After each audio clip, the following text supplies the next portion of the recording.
মনে হচ্ছে যেন এখানে একটা ইন্টারন্যাশনাল সেলিব্রিটি আসছে, তাকেই শুধু কাভার করতে হবে, আর কেউ দেখতে পারবে না। শিক্ষকরা খুব বিরক্ত বোধ করছিল, ওনারা রেগে খেপে চলে গেলেন, কিন্তু স্টেটমেন্ট দিলেন যে মন্ত্রী আমাদের বের করে দিয়েছেন। তো হঠাৎ করে আমি দেখলাম যে মানুষের জার্নালিস্টরা নাকি আমাকে বয়কট করেছে। স্পোক্সম্যান হিসাবে আমরা যা বলি এগুলি যায় না। আমরা বলছি মেট্রোপলিটন সিটি, সাংবাদিকরা কিন্তু এটা স্পেল আউট করে না।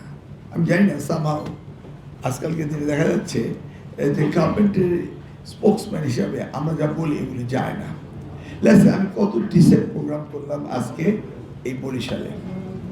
Perhaps I was the most journalist friendly person ছিলাম ever I am in politics. কিন্তু কালকে দেখা গেল হঠাৎ করে আমি দেখলাম যে মানুষের জার্নালিস্টরা নাকি আমাকে বয়কট করেছে। ইট ওয়াজ ওয়ান্ডারিং, আই লাভ ইট। কিন্তু কেন?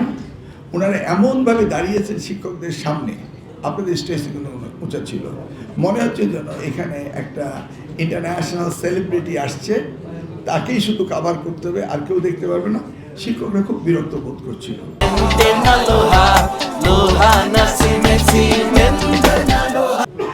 আমি বললাম যে ভাই আপনারা দুই সাইডে চলে যান, অথবা ক্যামেরা স্ট্যান্ডে ক্যামেরাগুলি লাগিয়ে আপনারা সরে যান। Nobody would listen what I said.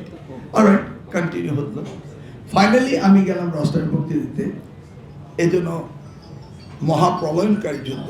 But I love ইট, এটা মনে রাখতে হবে, কারণ আমাকে দেখার জন্য যে লোক আসে, why wouldn't I like it, right? I love it.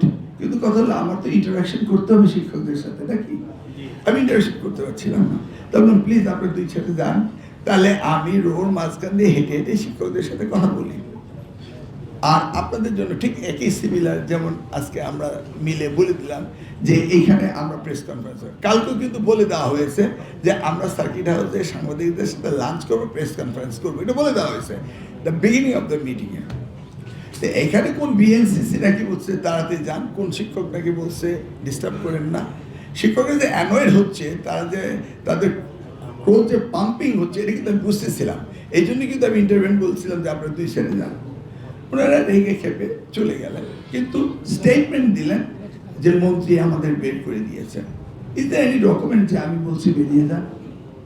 No, আমি আরো দাওয়াত দিয়েছি তাদেরকে। সো ইন্টেনশনালি যদি জাতির দর্পণ ঠিক না থাকে, তাহলে এটা হয় না।